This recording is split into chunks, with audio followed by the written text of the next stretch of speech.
A week after his 18th birthday, Ove passed his driving test, responded to an advertisement, and walked 15 miles to buy his first own car, a blue Saab 93. He sold his dad's old Saab 92 to pay for it. It was only marginally newer, admittedly, and quite a run-down Saab 93 at that. But a man was not a proper man until he had bought his own car, felt Ove.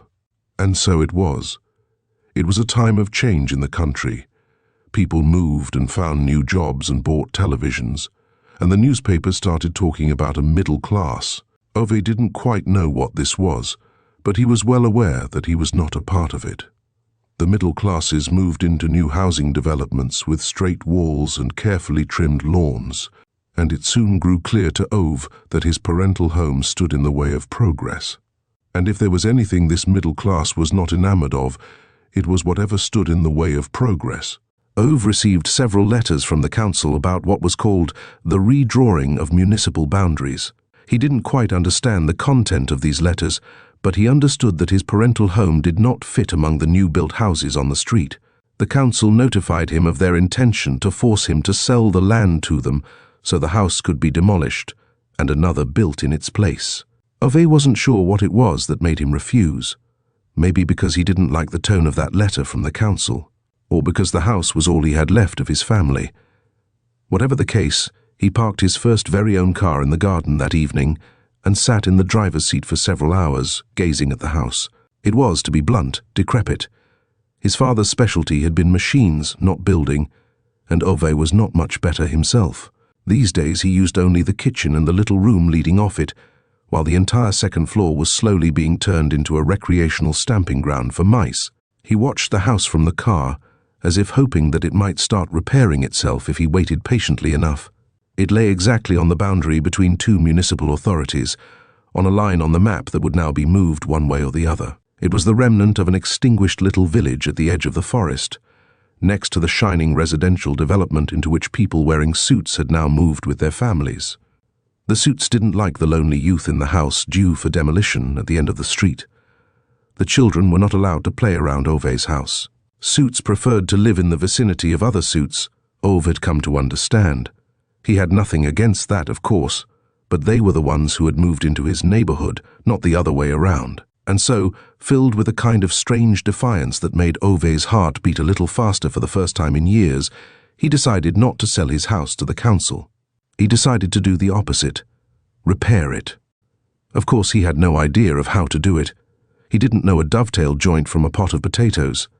Realizing that his new working hours left him entirely free in the daytime, he went to a nearby construction site and applied for a job.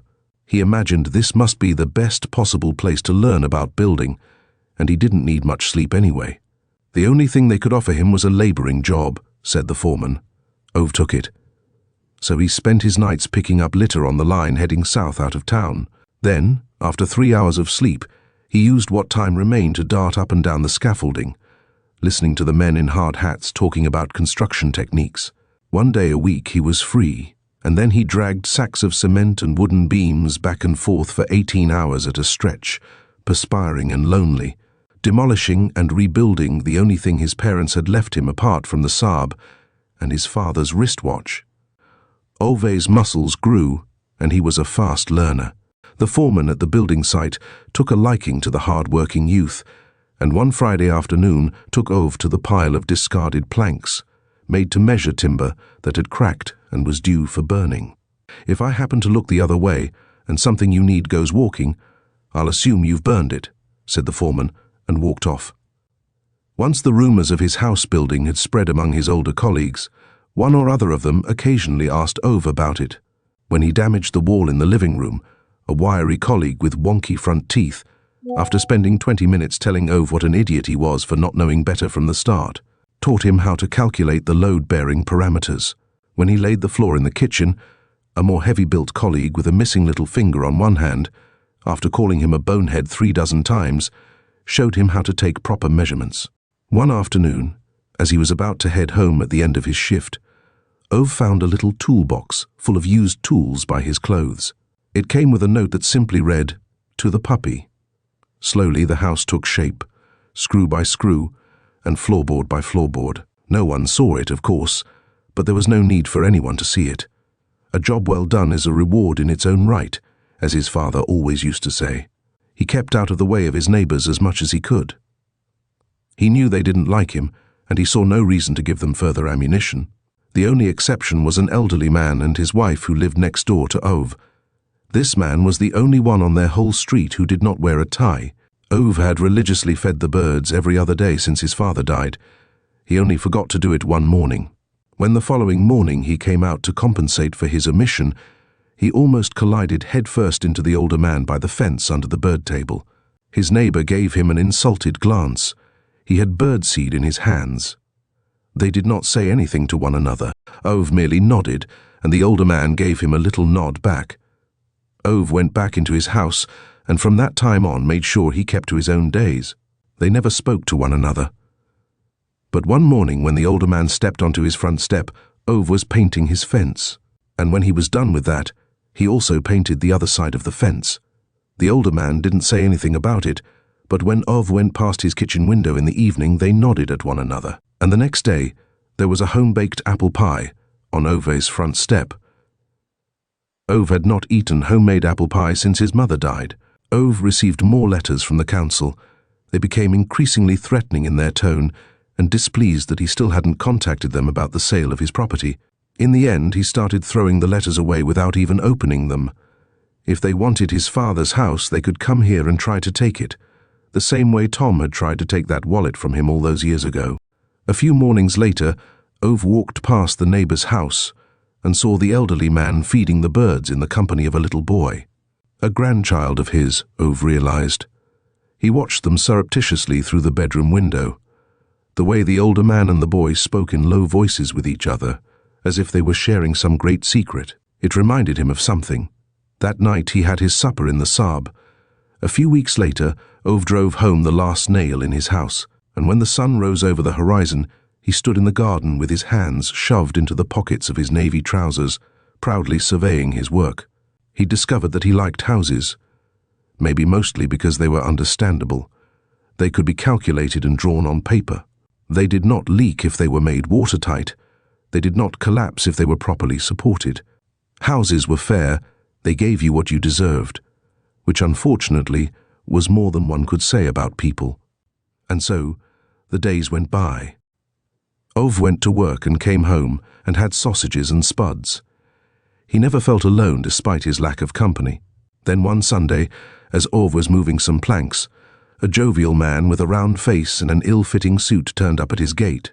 The sweat ran from his forehead and he asked Ove if there might be a glass of water of the cold variety going spare. Ove saw no reason to deny him this, and while the man drank it by his gate, some small talk passed between them. Or rather, it was mostly the man with the round face who did the talking.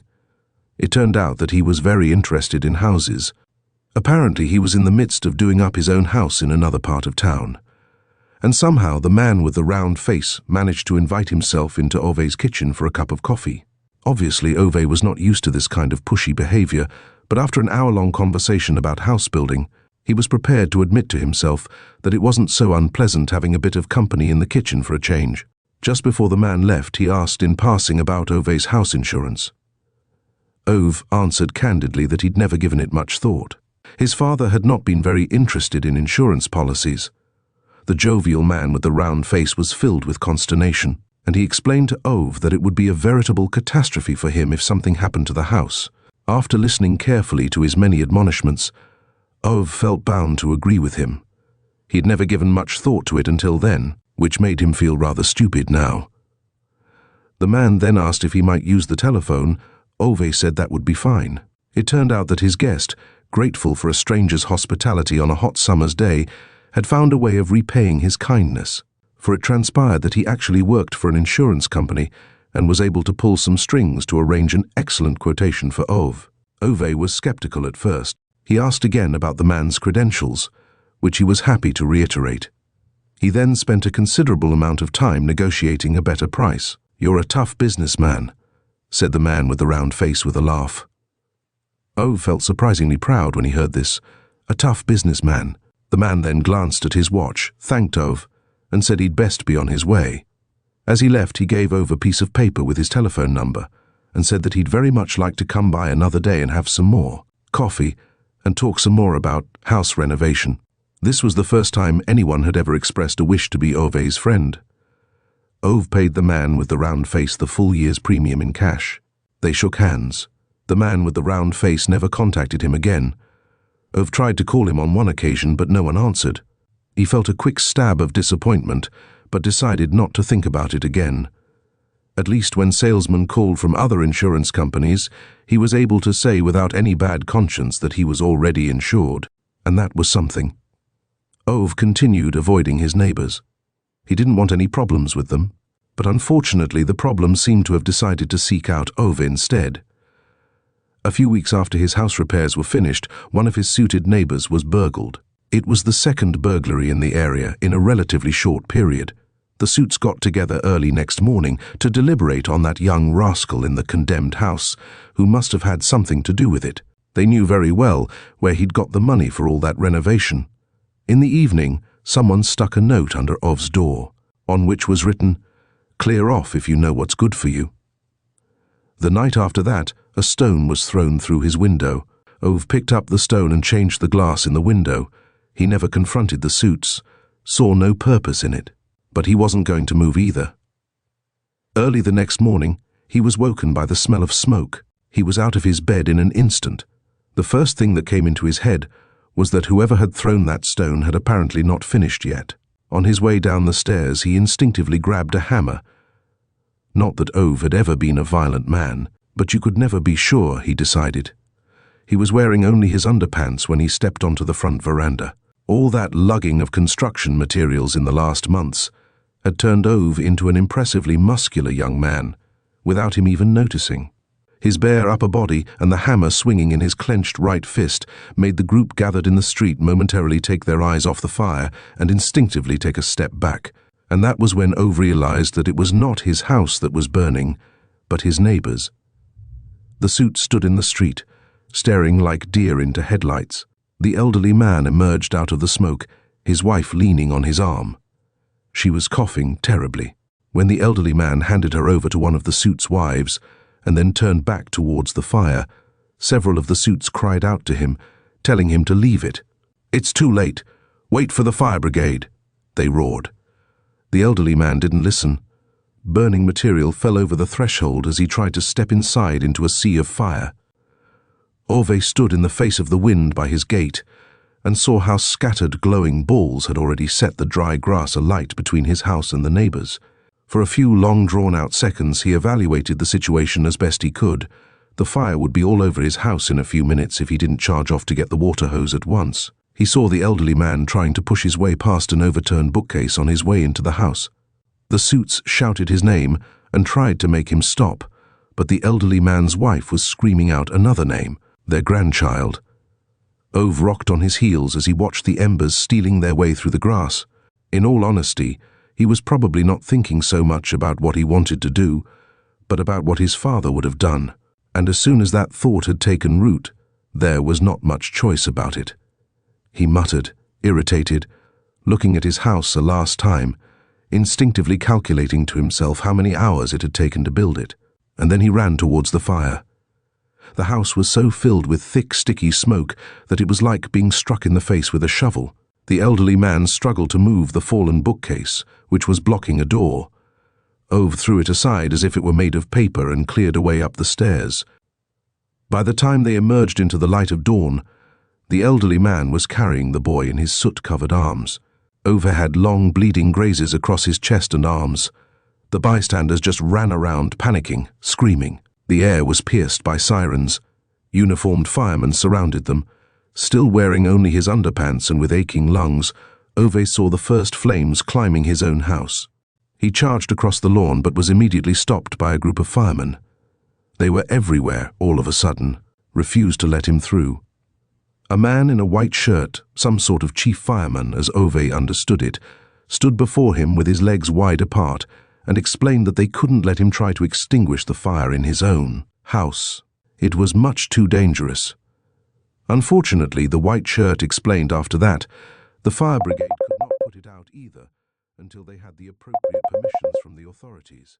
It turned out that because Ove's house now lay exactly on the municipal boundary, clearance from the command center was required on the shortwave radio before they could get to work. Permission had to be sought, papers had to be stamped. Rules are rules, the man in the white shirt explained in a monotone voice when Ove protested. Ove tore himself free and ran in fury towards the water hose. But it was futile. By the time the firemen got the all-clear signal, the house was already engulfed by fire. Ove stood in his garden and watched, helpless and in sorrow, as it burned. When a few hours later he stood in a telephone booth calling the insurance company. He learned that they had never heard of the jovial man with the round face. There was no valid insurance policy on the house. The woman from the insurance company sighed, impatiently explaining that swindlers often went from door to door claiming to be from their company, and that she hoped at least Ove hadn't given him any cash. Ove hung up and clenched his fist in his pocket.